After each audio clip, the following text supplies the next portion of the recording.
Yes, people. Episode number 3, the United Tropics podcast. Sorry for being late, though, but it be like that sometimes. Still, what you saying, my guy, CM? Back again for another week, bro. Doing well. Another week. Gonna be a busy week when it comes to Man United. It's looking long, fam. It's looking long. Yo, shout out to everyone in the chat who were early. Notification, gang, man. Like, Brush. Oh, Brush is always first, for some reason, bro. Yeah. Brush is Popcorn always gang. first. David Lee, Santi, Tree Spurs boys. I think that's Bobby, isn't it? Is it? I'm not too That's sure. Bobby. That's that Bobby K, the Spurs fan, right? I think it's Bobby. Might be. I'm not too sure. Yeah, that's Bobby, man. Big up yourself, though. Glazers out at all times, bro. All times. Come on, CM in. Pick up the man, them. Paxton. Big up, man. Big up. Chino. Yo, hope that. Wait, Chino is up early as well. Chino, hope that orientation thing go good today, my guy. Big up still. Big up Chino. People, we have nothing to talk about today. I can't lie. Bare developments. Where do we start? I guess the biggest one to start from is this Antony thing, yeah? Yeah. What you saying, mean, bro? What you saying about it? 85M slapped on Antony. Obviously, we know the scenario about him forcing his way basically out of Ajax and trying to keep it respectful as possible in words, but he's talking about his dreams and his goals and wanting to move to a bigger situation, and Manchester United was that next step for him. Look, it's a good signing. I'm not gonna complain about that. I definitely think if we did this early in the window, the deal could have been much cheaper. And I think, quite frankly, the way we conducted this transfer is disrespectful towards Ajax, because, doing this late in the window, you're then forcing them to try and replace a player that is crucial to their plans. And they didn't really want to get rid of him, but he forced the issue. So it's a good signing for us.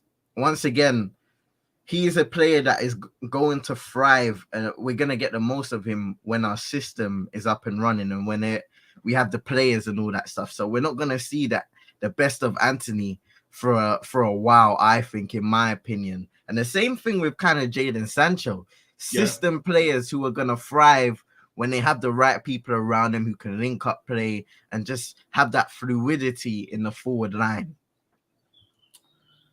Sparkston saying there, we know he's overpriced, but hope he performs. You see, that's the key thing, Hope that he comes in here and performs, bro. We just hope he's not. We all know he's not going to hit the ground running. It's not that transition. It's very difficult when he comes from the Eredivisie. As good as he is, and he knows Ten Hag's system and all that, it's not as easy to transition from the Eredivisie to the Premier League. We could just hope for the best for him and hope that he does a mad thing, fam. No injuries and all that there. Just hope that he's integrated into the team well, and him and bro, when I think about who he's playing with, yes. That's it. No. I mean, like, a lot of people, and this is why I said people gotta calm down on the Sancho thing. On a few, because if you look at him, he came from a well-oiled machine in Borussia Dortmund. The way they play, philosophy, a true philosophy. You're coming over to Manchester United, everything's disjointed. It's literally hit and hope FC. For a long time, it's been hit and hope FC. We haven't really had a true philosophy, a style of play that all of the players know what they're doing, where they need to be. It's literally chop and change, hit and hope FC. So, guys like Antony, Sancho, we're not going to see the best of them. We'll have moments where it's like, this guy's the real deal. And we'll probably see in one-on-one situations, hey, Antony showing a bit of skill, people getting gassed and all of that stuff there. But when it comes to having a team, a well-oiled machine, we're far away from that right now. Yeah, that's the main thing, When it comes to being a team, I think we are miles off a proper structured team that could do a mad thing. We're not there yet. We build. You can see we're building towards that. That's the direction we're probably going to. We spent 200 million in the window so far. Casemiro, Martinez, Ericsson was a free.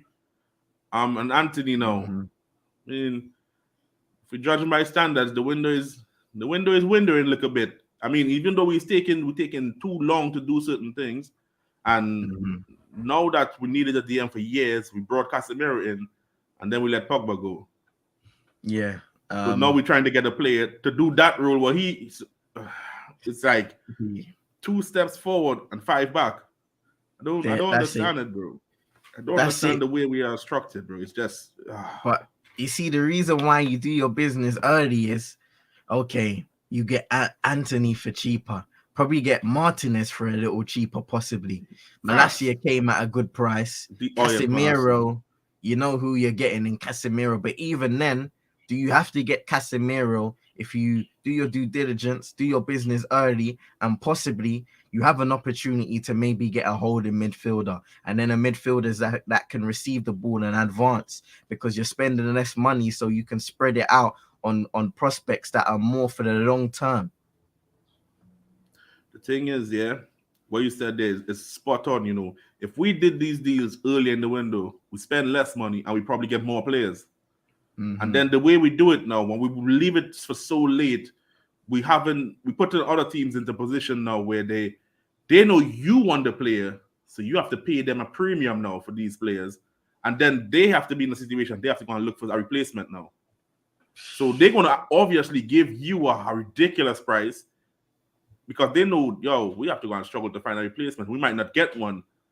And then when they go to another team, that team know, United just pay you big money. So they're jacking the price up on them as well. So teams, as much as some United fans might be saying, oh, it's Ajax's fault for doing this. No, it's our fault. It's our fault because we should have done our business earlier. We making shit bad for other teams because other teams are obviously they're seeking their best interest. They don't have no obligations to us to make sure we have a good deal or whatever. They don't care about that. We need to sort that out. So this Antony thing, good player. Hopefully he does a mad thing for us. 200K a week, yeah. Hey, I think not our money, but yeah. I don't remember who was speaking about it. I think it was on Ferbs' show. Big up to Ferbs, yeah, UFTV. I think it was Brush that was mentioning it, actually, saying there is no room for players to upgrade as they get better.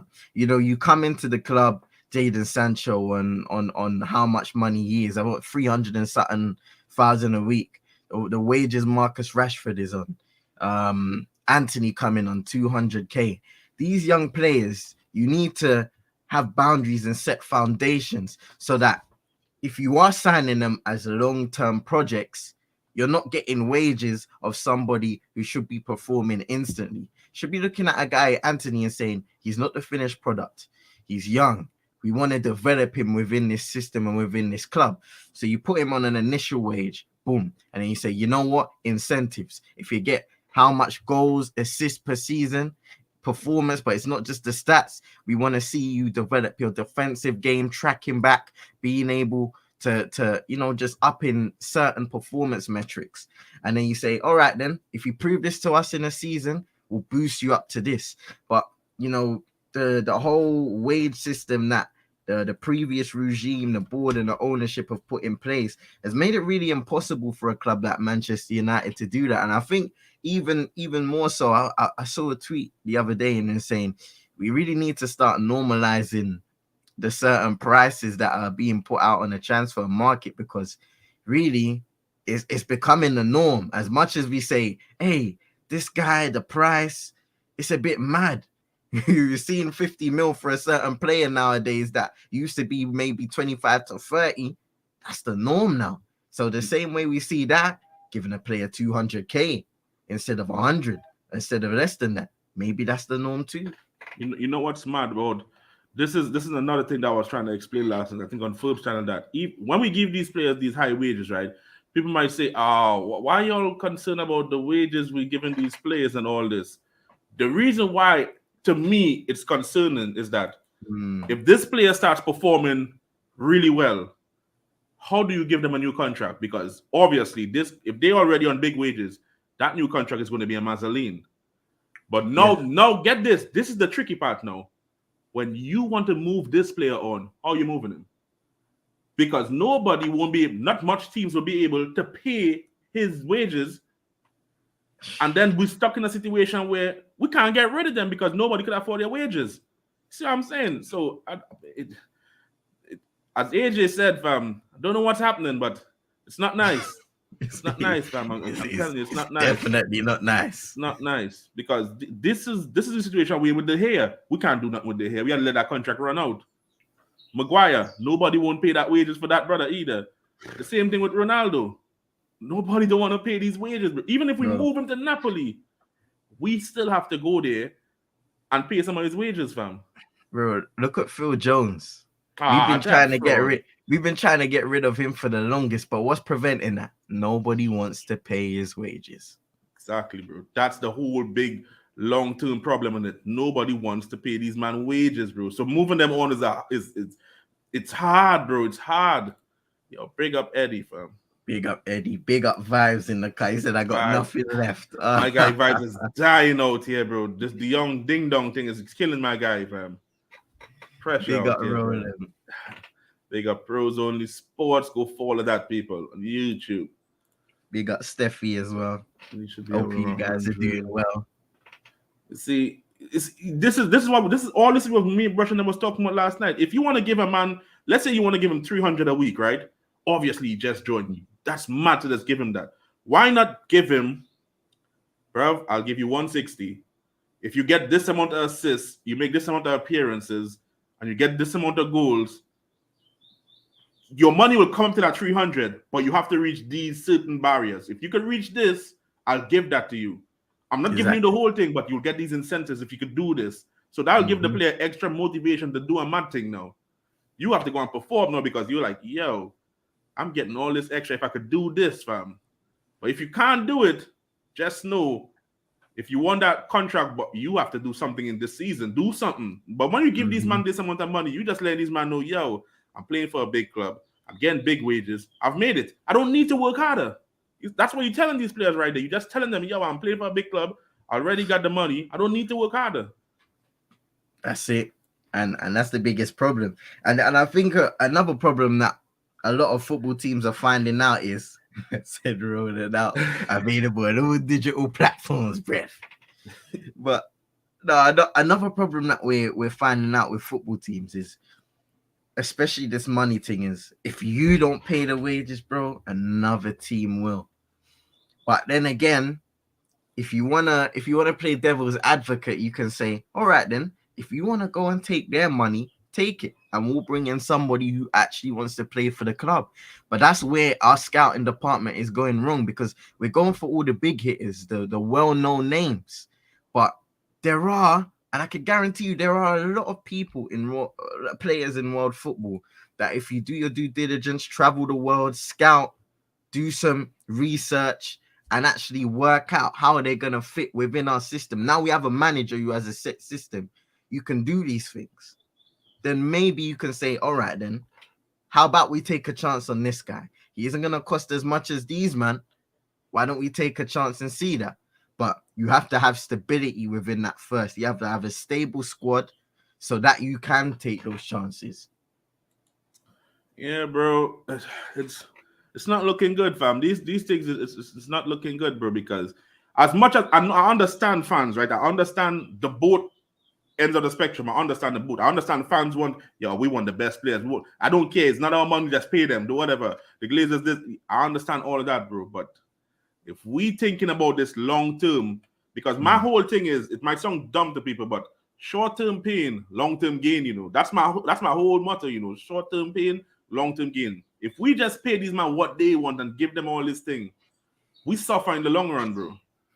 Or if we make them know, this is not a business, big man. This is a football club. You want money, you perform, you get money.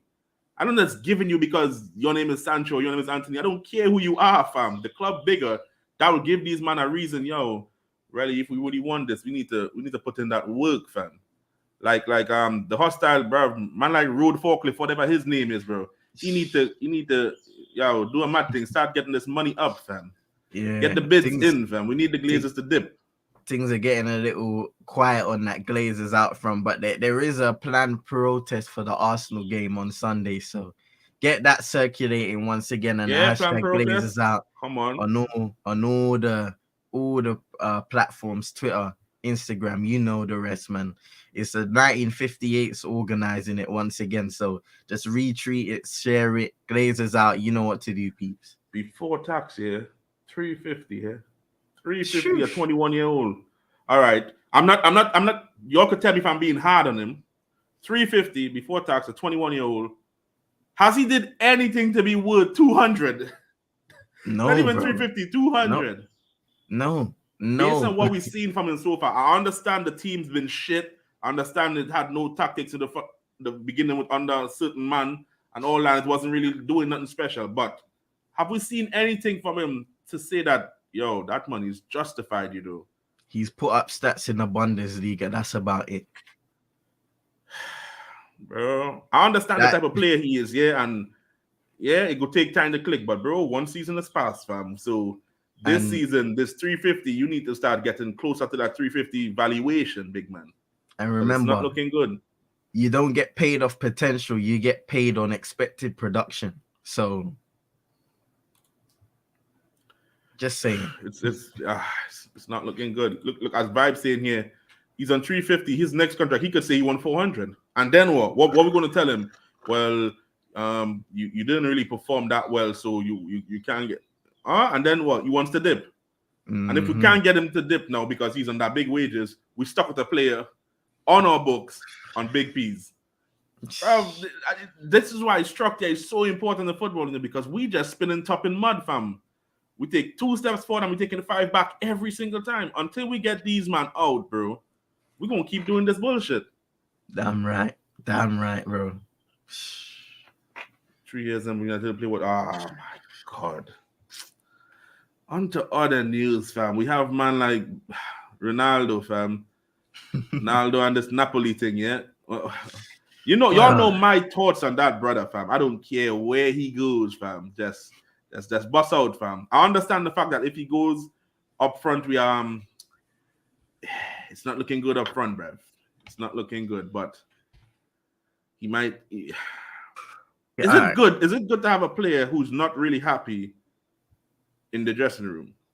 Like not at all. Not at all. And that's not a player of his caliber, bro. We know what he's gonna bring, because if the window closed and he's still here, fam, Ronaldo is not going to agree to be a part-time player that just on the bench and might get a Europa League game, fam. That guy don't even know what the Europa League team song is, fam. You see, I as soon as I heard and I understood the stance of him wanting to leave the club, I said, you know what? Let him go, because anytime you have an unhappy player in there, it's gonna ruffle feathers. And whether we like it or not, there's been so much stories of Ronaldo, certain people not liking him in the dressing room, some people like him. Whenever that's the case, bro, and especially with the number of stories we've seen, then there's some truth to it. And obviously he has an ego. He wants to achieve certain things in his career, and Man United ain't gonna allow him to do that. The funny thing that I saw recently is Joe Glazer was actually hesitant to let him go because of his commercial value and stuff like that, which just shows what Manchester United are about in a nutshell, and shows that nothing's really changing within this club. It's all the same principles. But with me, look, I'm a fan of Ronaldo. He's a legend of the club, all of that stuff. And we can't deny that the goals that he scored for us last season helped to propel us to the position we finished, even though it wasn't a good position at all. But we would have been much worse off without Cristiano Ronaldo if we didn't have him in the end of the day. But if a player doesn't want to be at this club, cut your losses, get rid of him, and bring in a new player. We had the time, we had the warning to say, all right, Ronaldo, you want to leave, whether we're going to pay you out, whether we're going to do this, do that, we're going to find a replacement. And then when we do, you're ready to go. But Manchester United, once again, don't operate that way. They look at Cristiano Ronaldo and say, this guy is a global icon on and off the pitch. He brings in so much money as an individual brand. Look what he's doing to Manchester United. As soon as he was signed, followers up on the Manchester United accounts on Instagram, Twitter, brand deals, all of these things that Cristiano Ronaldo's bringing to Manchester United, which is a whole football club with so much people operating within that institute. One man. The thing about this Joe Glazer, these man has already studied, like, yo, Ronaldo gone. Sponsors, they know what I mean sponsor-wise. They know what I mean stock-wise. If he's not there, the value going to drop a little bit still. So they know already, yo, the money we won't get if he's not around. So that's why he's reluctant to letting him go. But that just shows where we are as a football club. It's not about winning on the pitch. It's about winning in the bank. That's what it's about for these man. Bro, I looked at something last season, right? Man City on their Twitter, on their socials, they have back-to-back league champions. Liverpool, they have how much Champions League they won. Arsenal, they have how much FA Cups they won. Chelsea, Champions League and Premier League. You know what we had on ours? Discount on buying shirts. Fam, everybody's having what they've won. We have discounts on buying shirts, bro. If you click the link, bro. Are they serious, fam? That's a football club. That's what we advertising. Discount on buying shirts. You know, it may be petty, yeah, but you see when like teams release lineups on Twitter, for example, everybody else will release a normal picture with the lineup on it. When Manchester United release it, it's a link towards the shop to buy the kit that we're wearing today. It's all about, bro. It's all about, bro. It's a marketing scheme of these man, bro. These man don't care, bro. These man don't care. Look at Santi saying if anybody's ready for the Look at Santi talking about if we were for a circus with Antony, if he decides he wants to do a mad thing like what he did at Ajax, bro. Mm-hmm. Based on how long I've been a United fan, I'm ready for this shit, bro. It is what it is, bro. It is what it is. This is what we wanted, isn't it? When Real Madrid or Barcelona come calling, it's a sticky one still. I'm telling you, bro. When these teams, and don't get me wrong, United is a big club, but when Real Madrid or Barcelona come calling, fam, as much as your club is big, these players gravitate towards these man, bro. No matter how big your club is, they gravitate towards going over there, fam. These men ain't even thinking about fixing the bloody Old Trafford roofs and all that. They ain't thinking about that. But they're thinking about advertising how much shirts you could buy for the discounted price of 20%. Bro, these people are tapped, bro. They don't care about the club and nothing. They just care about making their pockets fat. Bunch of waste men, bro. I'm telling you, bro. Now we being linked to flipping Sergio Dest on these losers, bro. And this is, you know, yeah. Seriously, on that point, yeah. Serginho Dest. Now, I don't rate him as a player at all. I've seen like a couple games, and I've heard a lot of opinions on him as a player. And Gerard Romero, he put out basically that Manchester United would be interested in Serginho Dest, but only if they're able to get rid of a player, which I'm assuming is Aaron Wan-Bissaka, who has been rumored all summer to, you know, wanting to leave and not really being in Erik ten Hag's plans. If this was truthful and we were to get rid of Wan-Bissaka for Dest, how would you feel about that deal? To be honest with you, yeah, I don't rate Wan-Bissaka at all, bro. But I don't rate Sergio Dest either, fam. Sergio Dest is a lightweighted brother that typically all he could do is just kind of attack, fam. So we bringing him in to play in this league to defend for us. Fam, that guy will get exploited week in, week out, fam. It's not looking good for him. I don't want that brother nowhere near us, fam. And yeah, there you go. Vibe saying I don't want anyone from that club in Spain, bro. Hey, listen, Barcelona, I know I'm gonna have a lot of enemies after this transfer window. And they deserve it. They deserve it, fam. These man just getting away with highway robbery, fam. No mask, no guns, no nothing. They just walking up to you, taking what they want and walking off, bro. No repercussions or nothing. They're just violating everyone. And Steph is right, you know. Look how he broke up with his ex, but we took him anyway, Antony. We took him anyway, fam. Brandon. Bro, you see that? Imagine that you go for a tour at Old Trafford and you ending up right at the mega store, fam. It's like these man telling you, yo, you ain't leaving here until you buy something, bro. They're holding you hostage. They're holding you hostage, bro. And the final spot is the club store. You can buy a blender. You can buy some. You can buy weird things around there. You can buy socks, scarves. Obviously, the Man United top. You have to buy a Man United top. You can buy some pots, some pans. Yeah, man. Pots and pans, bro. That's the only silverware we see in. Pots Man and United pans, soap. That's the only silverware we see at United. Pots and pans, bro. Because we ain't winning shit, fam. It's been long we ain't winning nothing. Our captain don't raise. He don't raise his arm up. We don't see his armpit, bro. Well, to be fair, that brother, only silverware he's seen is in Greece, fam. So you know what I'm talking Yeah. about. Still, Hey, it's trust not me. looking good, fam. Yeah, Handcuffs, man. bro. That's the Handcuffs, only silverware he's been seeing. Yeah. Then it's just, man. to be a United fan, yeah, bruv. It's persist at this point in time. Is you just have to be persistent, bro, because you can't just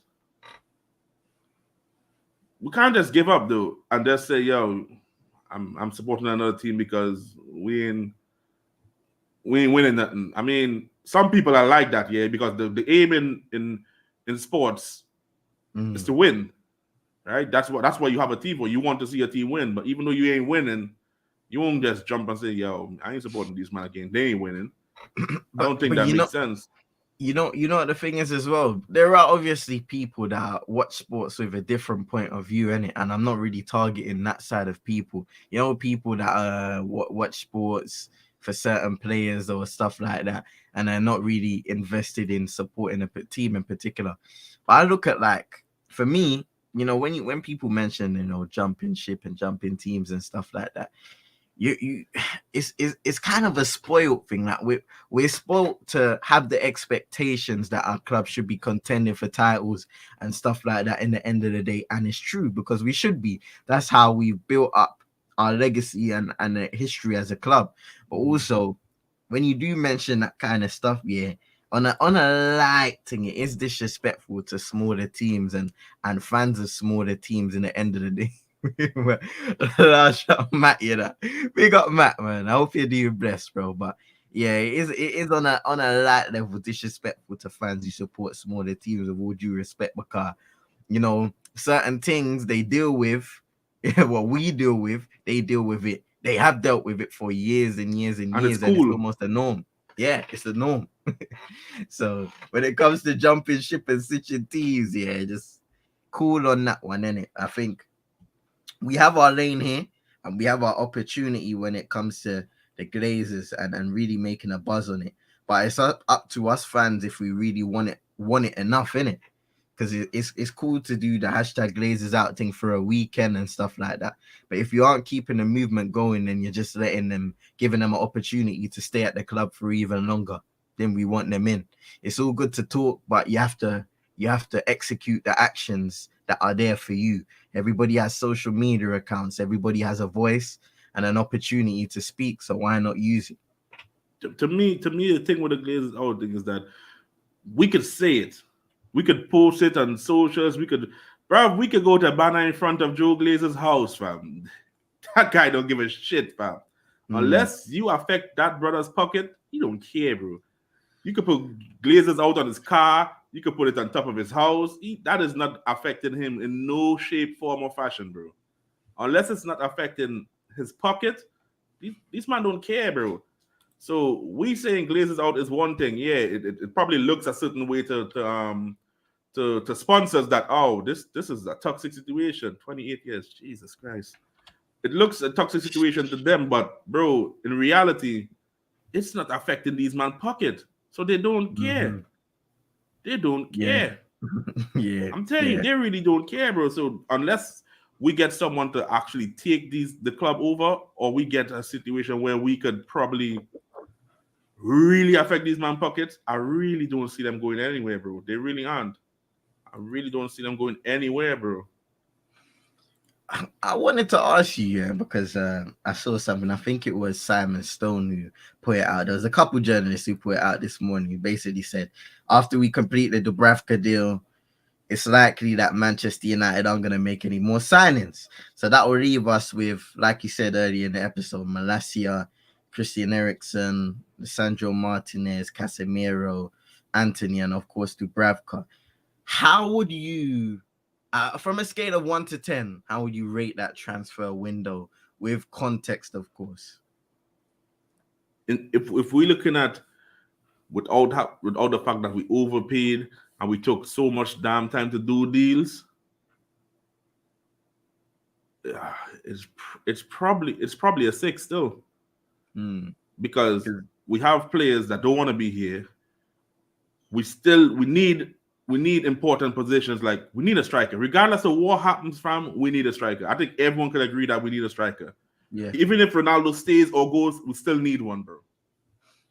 At least that's in my opinion. I think regardless if he stays or goes, we need a striker. Mm-hmm. I think we need a right back. Definitely. And probably another midfielder. Yeah. You get what I'm saying? Probably another midfielder. So in terms of it, it's 6 at most I could give it. See people saying 5, 5.5, 6 at most. I can't do nothing else there.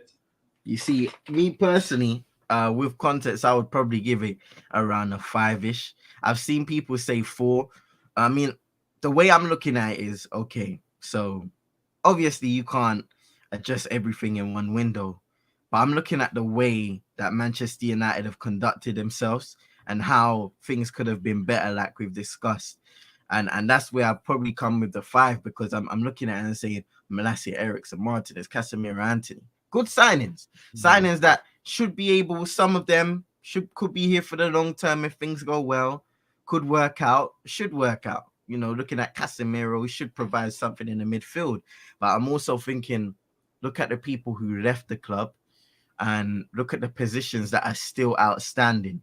If we conducted, like I said, some of the transfer business earlier and maybe could have got negotiated better and got lesser fees. Hold on a second, maybe we have a bit more money for a midfielder that can play in there with Casemiro now.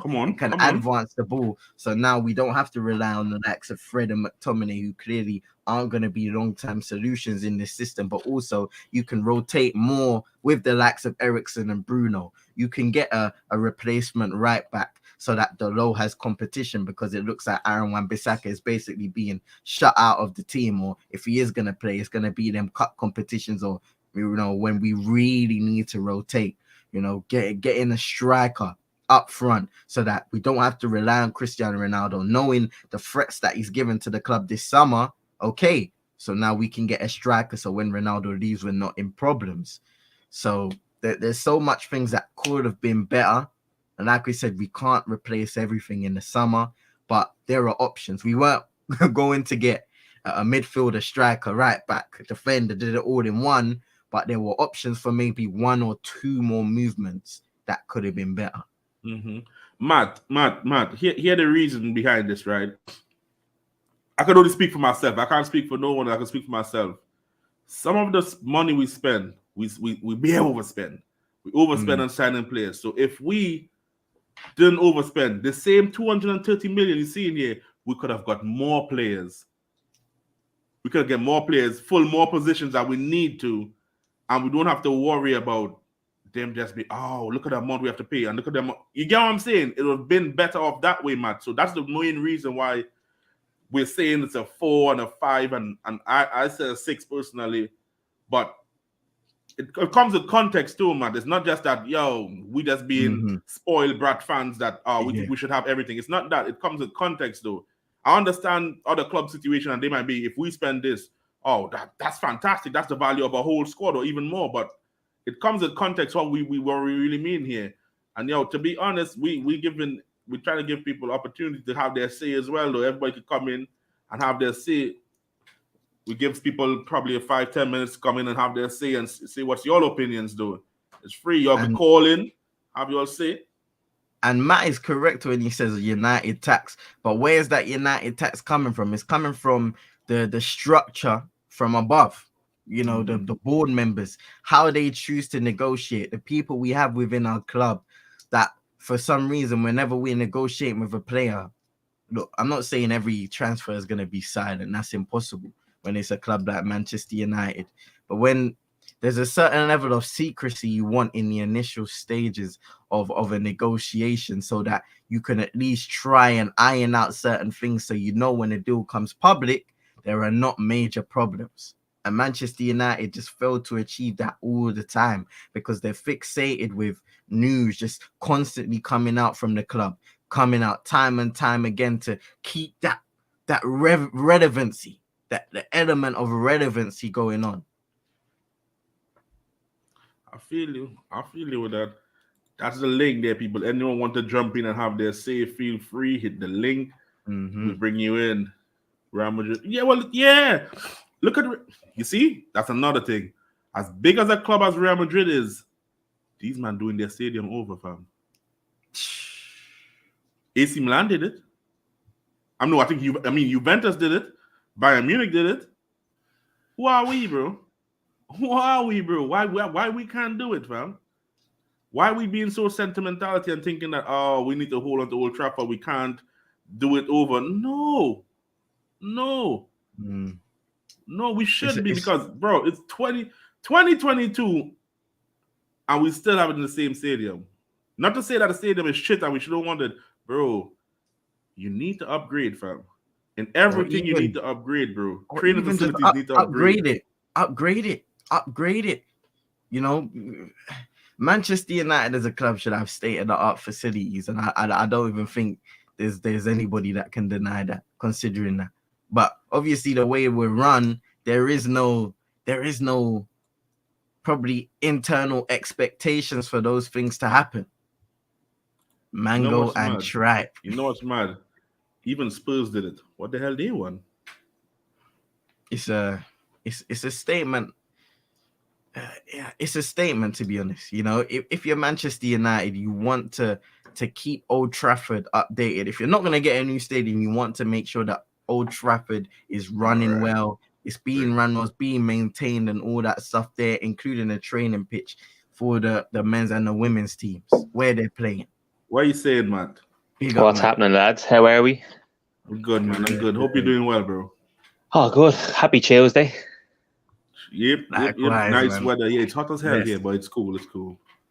I'm here to be the outside eyes of Manchester United, so ask me anything you want. What's your opinion on the window, though? What do you think about the window? Our window so far, then.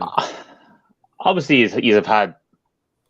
I think United fans are probably never really going to be happy with the windows that they have. I think you guys probably be a lot happier if he's addressed the positions that were needed most first. Spending a massive amount of money on a player that you probably don't need, in my opinion, in Antony. Is it a case of the Glazers throwing money at this to kind of get off our backs type situation? Casemiro is a fantastic player, but surely but United weren't willing to throw 50 or 60 million at Wolves for Ruben Neves, who's 6 years younger than him. Do you know what I mean? So it just seems to be that kind of Casemiro, he's won 5 Champions League, let's get him in and throw 80 million at him. He's now zero sell-on value in that man. You're giving the chap 400 grand a week. 400 and something grand a week, and you spend 80 million on him, and you're going to get probably. Listen, it's a hole that's been plugged, but you could bring in Ruben Neves, who's a potential future captain for you guys. Still young. We're probably going to be giving him 150, 200 grand a week max. You know what's the problem with all what you just said there, Matt? That makes sense. It's logic. We don't do stuff like that. Anything that makes sense, United don't do that. Once it's too common, makes sense. It's like you go to the board and it's like, yo, I have this idea. If we do this, United can be successful again. He's like, yeah, I don't want to hear your idea. What's your idea? How about we buy this player? We can make money off of it. That sounds better. But they don't care about us being good, you know. But it's a case of surely there's somebody there in the club that is making these decisions.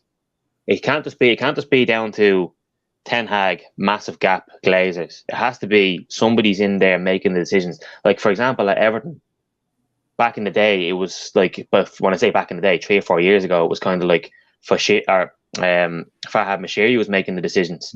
Bill Kenwright was doing the negotiations. Now we have Kevin Telwell, who Ed knows from Wolves. He's making decisions and it's getting signed off by the hierarchy, which is the way it probably should be. It doesn't seem like that's happening at Manchester United at all. Like somebody should be going there and saying, here's Ruben Neves, 60 million, future Manchester United captain. But no, let's go for the fella who was over in Real Madrid, who played with Ronaldo and Varane, and let's give him 400 grand a week, and in 3 years' time he mightn't have any legs left. Do you know what I mean? So it's not planning for the future again. You're plugging holes that are in the ship, in my opinion, anyway. And the kind of guy we have in those positions, the guy that's kind of the figurehead of everything is John Murtough. So everybody looks at him when we're doing transfers and is like, okay, let's see what he's going to do, because he's the guy that's come in, replaced Ed Woodward, and is responsible for all of really the head of the transfers. So we're looking at him and saying, well, we didn't really have a lot of confidence in him before the window because he was a guy that was already within the club and responsible for obviously different departments, but he's inexperienced, and you have to learn from somebody when you're coming into a job that you know not a lot about. Exactly. So who are you learning from? Who are you looking at? The previous guy who was a failure in Ed Woodward. So now it's almost like he's confirming a lot of people's suspicions. And I know it's just one transfer window, but especially in that first one, you would want to show people that you're taking a different route. And it doesn't seem like that's the case. But even like I don't want to sound like I'm saying that Casemiro was a bad boy. He's obviously a massively talented player, and he's going to be very, very good for you guys over the next couple of seasons, if not 3 seasons. But like the Antony deal as well, even that deal, even if he goes on to be a really, really good player, you're not going to make 100 million back on him. Do you know what I mean? He's not going to kick on and be a 250 million pound player. It's not going to happen. Do you know what I mean? So just a hope for that one. Yeah, you're just basically like if he comes in and fulfills his 100 million price tag, fair play. Like it was a good boy. But I guarantee you now, if Manchester United weren't interested in Antony, and say for example, maybe a Liverpool or a Chelsea were in from, it's not 100 million euros. It's 60, 70 max. At 60, most, 70 max. Most, yeah. It's that Manchester United tax. We got hit with this tax since Woodward said what he said, fam. When Woodward said, if United want to play, we could go and get any player we want. We have the money. Since that, fam, we are screwed, bro. That guy, bro. But the thing what we're talking about with the person that could have been who made these decisions instead of Ten Hag, Space, and then the Glazers, it would have been Ralph Rangnick, bro. He'd have been the perfect person for that in terms of making these decisions to get things working properly. But no. He talks too much. He's too plain. Get rid of that guy. I actually had hope for the new guy in charge of Manchester United there when he brought in Malacia. I was saying that's a smart bit of business. Like, is it 15 million pound, 15 million euros or something like that? And it's Ten Hag knows him from the Dutch league. Like that's building for the future. If he kicks on and becomes a player for Manchester United, his value goes up. You have a sellable asset then. But then it just seems to go down a different route. Then again, the Dubravka one kind of is just kind of like we need a backup goalkeeper. I don't understand it because we have Heaton. How often does your backup goalkeeper get injured, bro? That you need to have another one who is just going to just be sitting there as well. But I won't even. It would make sense if Dubravka plays the League Cup games and the FA Cup games. David De Gea is going to be playing those games unless Ten Hag is different. Do you know what I mean? So it doesn't. I don't know what's going on. Myrtle is just getting free vacations to Italy and Spain, and that's all he's doing. Yeah, nothing. He said Myrtle have the IQ of a blueberry. You know what the hell, fam? Vibes, what are you saying? Oh, it's not looking good, Brev. It's not looking good. It's not looking good, big man. I don't know what's happening at United, but it's not nice. It's not nice. It's not. Do you think the business is finished for you guys? Yeah. Based on what the reports are saying, it's a wrap. It's a wrap. Oh my god, man! Like 230 million, right? And let's be honest, I can't change my picture. Even if they get rid of Ronaldo, then what? Think about it, because this is we're talking about last minute now. If we get rid of Ronaldo now, right? Because I think we take too long. If we wanted to do this earlier. If we get rid of him now, what are we doing? Because everyone is going to know, yo, these man need a striker. Bobby Charlton's going to come all the time, man. Bro, they're going to know if we get rid of Ronaldo now, these man need a striker. So you know the price of every striker just went up by 30 million right there. But look what Napoli are doing with this Victor Osimhen situation. They're saying, yo, 100 million for him if you want him, because they know Manchester United are desperate. Obviously, the rumors of Ronaldo and Napoli, the links are there. So all of a sudden, all of these scenarios are coming up. And, they even said, if we take Osimhen from them, we give them Ronaldo, we pay them money and pay some of Ronaldo's wages. I'm like, what? We getting bent over here. What the hell is this deal? 85% of his wages. Exactly, we bro. pay. We getting bent over and violated, bro. This don't make sense. So what would the Graham Potter say about that midfielder in Brighton? What's his name? Casiedo, is it? Yeah. Midfielder. He was linked to him before he went there, right? Yeah, and he says, and Graham Potter was asked in it, and he says, "Oh, it's great for him. He's a talented footballer, and 45 million probably gets his boots."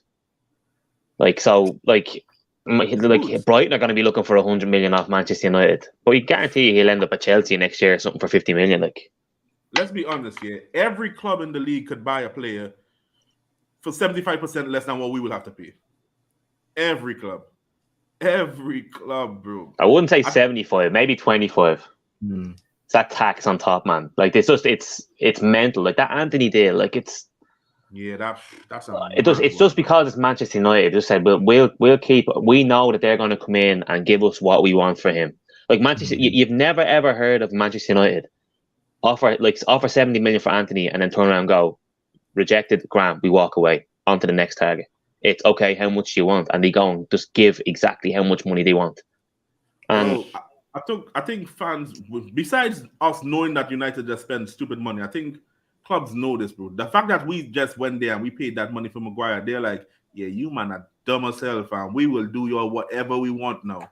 Because, bro, if we go back to Leicester, let's say we went to Leicester and we said we wanted Fofana. Chelsea got him for what, 75? Right. If we went and said we want Fofana, what do y'all think we paying? 100 minimum. I think 100 minimum. 100 for him. Easy, we have to pay 100 because they will say he's better than Maguire. He's younger, so you have to pay. Yeah. It's not looking good, people. It's not looking good, the situation.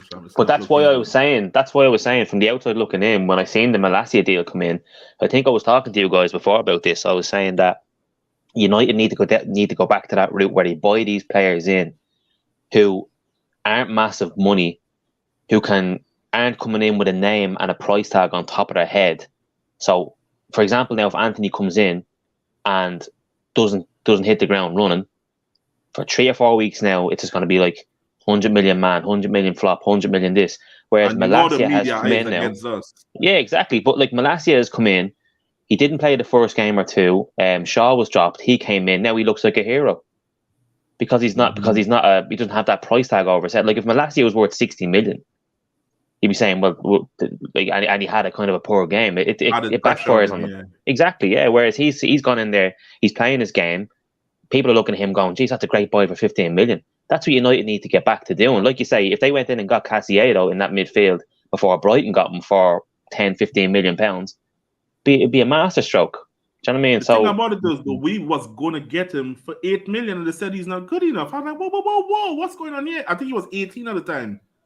And he goes in and puts in a man of the match performance in the first game of the season against you guys. So, bro, it's just not nice, man. It's not nice. It's so true as well because for so long there's so many United fans speaking about we need to move away from these commercial big signings, these big name players. Exactly. And like you said, Matt, go towards. But it's all about the scouting department as well. If you have people in place that are able to scout the world, go across the world, send people and look at different options that are going to fit this Ten Hag system, whatever it's going to be from here and for however long he's going to be at Manchester United. You have to be able to identify these kind of players and say, like what Matt said, you buy a player for 15 million, for example. The expectation's not going to be there for them to perform from the jump. But if they're able to show consistent growth, all of a sudden the crowd's going to grow a liking to this player. But you look at Antony, they're going to be looking at him. And as much as there's going to be joy from some people, there's going to be expectations after the first 2 games saying he hasn't done enough. And all of a sudden the media's onto him, the fans are onto him. And then all of that pressure filters over to the manager and the rest of the players that are on the pitch. It creates a toxic environment if you don't know how to deal with it. Exactly. And what Paxton is saying is right, though. Ralph was getting these young talents where we're going to pay like 10 million and stuff like that, but they didn't want that. United like to sign the shirt seller. You get what I'm saying? The person that can sell these shirts, that's what they want. And now we come down to don't get me wrong. Some of the players that we brought in are fighters, people that will work hard. So I could the Martinez, the Malacia, Casemiro, all well and good with that. These are ballers. They will work hard on that. I could get that. Ericsson, we know Ericsson is a little old, and I don't want that to happen to him because of the guy pacemaker and all that. Hopefully he stays fit and he could continue running through the season doing a thing for us. But I'm not saying Antony's a shit player. I just think that those kind of players is risky. Any signing is a risk. But we should have scouts all over the world. The player that you man are linked to, that Ukrainian brother. Yeah, unbelievable. Oh my he God. looks sick. But the problem is we should have kept that bleeding quiet because now everyone's eyes are on him, and he's a bigger club's going to come in from, I think. And like apparently we're getting linked with Gakpo as well now. Southampton had a £21 million bid, if that's this is the kind of deal million, and we had to pay 35. But this is the deal that I'm talking about, right? The Manchester United tax rate, they want 25, United want to pay 35, but 35 million is a hell of a lot better than 100 million that he's spending on Antony. And it goes back to what I was saying with CM. Gakpo comes in, hits the ground running, gets 3 or 4 assists and a goal in his first few games, and it's 35 million well spent. If Antony comes in and starts doing step overs and falling over himself, people are going to be like, Glazer's out, robbing money, this, that, and the other. It's not going to go well, I'm telling you now. But listen, if he comes in and starts doing step overs and he's the new Ronaldo, then happy days, I suppose. Just we'll wait and see. What are you saying, Vibes? Gakpo's not the guy. Gakpo, whatever his name is. I can't lie though. How much have you seen of him, man? Because I've seen him, and yeah, bro, he ain't the one, fam. He ain't the one. I think he's. I think he's gone. I think the jump from PSV to Manchester United probably would have been too big. Yeah, but I think he would have. He would have been a very, very good player to kind of have in and around, kind of play 20, 25 games, like the league games, FA Cup games, a few Europa League games. He would have been very, very good for Manchester United there. But I do think the move for him would be somebody like Southampton, Everton, maybe even like a Leicester type of club, and then maybe use it as kind of a stepping stone if he does kick on in the Premier League and become Premier League proven. That'd probably be the best move for him. Some people make that step, like we've seen it, like the Ajax players going from a dominating championship team, Champions League team with Ten Hag, under Ten Hag, Ziyech, Donny van de Beek, Davy Klaassen, like captain material players, and they've not done it in the Premier League. That's true. worry. That's true. That's my worry with what's his Antony. Don't get me wrong. So far we've seen him last year. The first game of the season, it was a little shaky, but so far since we've seen him, the 2 games he's played, man of the match performances. But realist, what I'm saying to you is, right, if Antony is running down the wing, doing step overs, drag backs, I'm coming to what you're saying. I'm coming to what you're saying there. So Malacia came in, bare work rate, energy, he's doing a good job. No pressure on him with the price and all that. Antony, on the other hand, the money is different now. The money is different, so everyone expects you to do something. As much as these other players, people expect them to perform well as well. But this one, they expect him to do something. Whatever you're doing in the Eredivisie, all that is washed away. No one cares no more, you know. We want to see what you're doing in this red shirt, fam. You need to step it up because, bro, every single day you will hear the media on him. 85 million. What's he doing? 85 million. He ain't doing nothing. That'll start playing on your mind. Because the Grealish thing, 100 million on the bench all the time. But you know what he going to get away with? They won the league. Regardless of what happened, they won the league. So he's going to get a buy with that. But Antony, in our team, bro, he needs to figure out how to do something quick because that price tag is going to be weighing on him heavy. And he's not in a team that's going to dominate. No. Exactly. That's the thing as well. What I'm saying to you is that what I was saying to you before I cut across you very rudely, Realist, is that when he's bombing down the right-hand side or the left-hand side, doing all these step overs, drag backs, crossing the ball in, doing all this finesse, do you really think an English left back or an Andrew Robertson is going to let him do that in the Premier League? Do you really think that's going to happen? He is going to be look what happened to Richarlison when he did a flick against Forest the other day. He was taking the piss, but you don't think Anthony's going to do that? Anthony doing 15 step overs. Yeah, and he'll find out very, very quickly that he can't do that in the Premier League. Ronaldo did it. Ronaldo did it in his first season at United when he went back in the day. He was in doing step overs, and then wrote the right Keane and the likes in training and said, I gave him a clatter in training, and he soon realised you can't do that in this league. To be fair, look at Sancho as well. He used to do that in the Bundesliga. He doesn't do it here. You can't. And it took him time. You can't. You could probably do it, but you can't do it as often as you might do it in the other leagues with the freedom where you could have to do it. I think the thing that saved Ronaldo when he played for us, when he still used to do these things, is Roy Keane. Because a player if you go in hard at Ronaldo, as much as Roy Keane might be mad at him for doing step overs for no reason, Roy Keane is going to clatter you after, So you already know. Let Ronaldo do what he's doing because Roy Keane is coming for you, fam. You know it. So I think that's what's by there. But also, football has become as the years go by, you need to be more productive with the time you have on the ball. It can't be about wasting moments because, especially in the Premier League, it's so fast paced. You can miss an opportunity just like that if you don't look up, scan the pitch and find a player. If you're spending your time trying to do pointless skills and stuff like that, you're either going to get shut out, lose an opportunity to make an impact, whether it be a pass, get a shot on and stuff like that. And that's where a lot of players struggle to adapt because you come over, like what Matt said, you come over from the Eredivisie, you have a lot of time on the ball. You have the opportunity maybe to get past the guy, do a skill, cut back on your left foot, look up and bow. But in this league, it's literally you run down, cut onto your left, look up quickly. The player's gonna be there. Boom, find him. You can't. And it's different. CM. It's different when you're 3-0 up at home to PSV. In the last 10 minutes, you can do all that kind of stuff. But if you're 2-1 down at home to Crystal Palace and you start doing step overs and don't get the ball into the box, you'll be found out very quickly. Yeah, because they're gonna know, give him the ball. Give him the ball because he's gonna do something. So teams gonna start playing differently. They're gonna give him the ball because they know what he's gonna do. I read somewhere yesterday. Apparently, we were looking at Antony Gordon. Yeah, I think that ship is sailed now. I think ship is sailed now. I think he's staying. I want to ask you something more this year before we close up, though.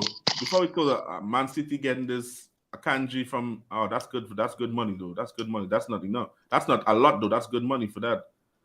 But one I want to ask you, though, Antony Gordon, how much you really think he's worth, Matt? Be honest, though. I've been honest in the chat all along. I think Antony Gordon at the moment, in terms of a player, if you take the Everton background, you take the English background, you take the fact that he's a young up-and-coming talent, take all of that out of it. If you just go off him as a player value-wise, I'd say he's max 25-30 million. Max, I think. See, and you're an Everton fan, right? What the hell is Lampard talking about, bro? Because it's the value and importance of him to Everton as a club. Is what they're going off. I know what you're saying, and it's the value of Antony Gordon as a young up and coming talent, and we gave him the number 10 jersey. And listen, if Everton just roll over and die and say, yeah, you can have him for 30 million, he's not that good, that would make us look like fools. Do you know what I mean? Like, look what Ajax did with you guys with Antony. We have to do that to Chelsea or United if they come in for him. If you want this player, that's the asking price, and it's as simple as that. We have to be like that.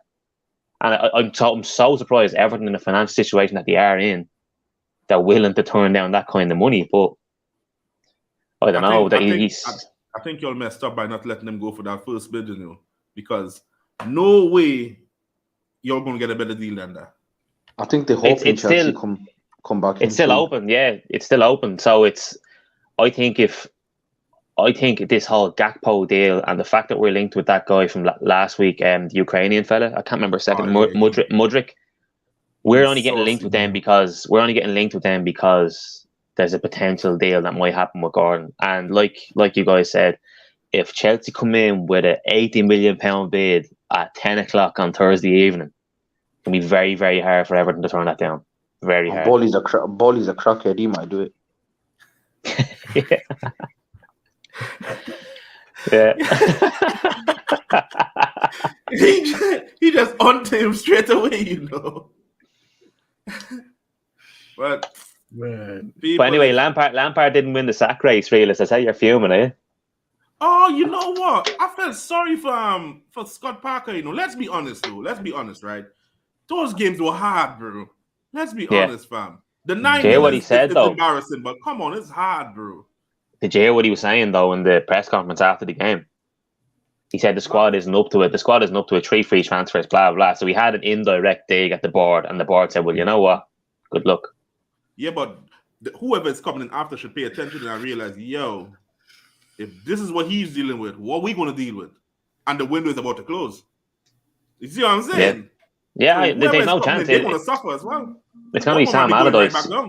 It's Sam Allardyce or Sean Dyche. Sean Dyche, I'd say. Sean Dyche, you know, that's a good one there, you know. Sam Allardyce, that football is dead, fam. But Sean Dyche. Could be Gerrard after he gets sacked. Just saying. Could be that guy. He stinks, fam. He stinks. They need was Gerrard linked with? Was Gerrard linked with Bournemouth while he was at Rangers? He's linked. He could be linked with anyone. He's holding L's, bro. I think he might have been linked with Bournemouth. I think he was linked with Bournemouth before Scott Parker got the job at Bournemouth. I think he was. Yeah. I know it's hard for you, Fulham. See Fulham doing a few deals there. Justin Kluivert coming in. Wow. Fulham.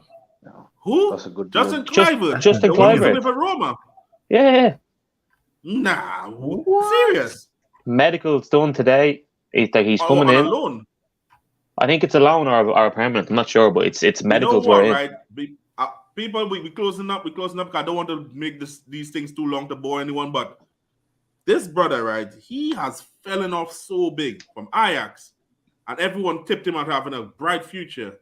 He's just lone FC after that, you know. It's like he never lived up to what they thought he was going to be, you know, after leaving. That's what Antony's going to be for United. Nah, get out of here, Matt. Get out of here, man. Get out of here, man. Matt just taking the piss, you know. Man. Get out of here, Matt. And I'm in the mood. Anyway, people, love and appreciate everyone for coming through. All the likes, new subscribers, whatever. Appreciate you people coming through. Read this. Hold on a second. I want everybody to slap a hashtag pray for vibes in the chat, man. Just look at the profile picture. Pray for vibes. I don't know how to change it as well. They're not letting me change it. This guy told me before the window was really open that the young deal is done. He's just waiting for his passport. The window is closed and it's not looking good. Look at this pagan. I swear to. Poor Vibes, bro. Vibes is in problems. He's the young is in England at the moment, but he's going to Van de Beek's wedding or something, isn't he? Yeah. Van de Beek cheats on his wife. You might have to go to that wedding and kidnap him or something, you know, Vibes. I don't Doesn't know. make sense though. Like they're having a wedding, like slap bang in the middle of a three Premier League game week. Exactly. So I don't really understand it though. It's not me. Bruce lives in England, but no one wants to help, apparently. So enjoy McTominay. That's all I'm gonna say to you. All right, yo. See, I'm telling these men to find you, bro. Big up to everybody in the chat. Big up to Realist, Matt Vibes, everybody that's been inside for the hour. CMTUTENT on Twitch, YouTube, and all socials. Yo, tell them what to find you as well, man. At Smitty2 on Twitter, causing ructions over there amongst the Everton faithful. And you can find me on the weekly Armchair Sports Talk YouTube channel. I host the Talk of the League podcast on Mondays or Tuesdays or Wednesdays, just whenever I can actually get time to do it. So, yeah, make sure you subscribe to that. Make sure you subscribe to this channel as well. Reed is coming back with all this kind of stuff. And, yeah, everyone, keep doing what you're doing. Fair play. People, I don't know how to tell y'all where to find Vibes because he don't want no one to find him right now. Leave me alone. lurking in the chats, just being an absolute don't find me in a ditch somewhere. You'll find him in a ditch. You'll find me with a bottle in a ditch. Just leave me alone. Yo, people, appreciate you all for spending your hour here. Hope we didn't bore you all. Love and appreciate. We'll be back again for next week with the next one, and I'll let y'all know this. Since we started this, United hasn't lost a game yet. We out, people. Peace.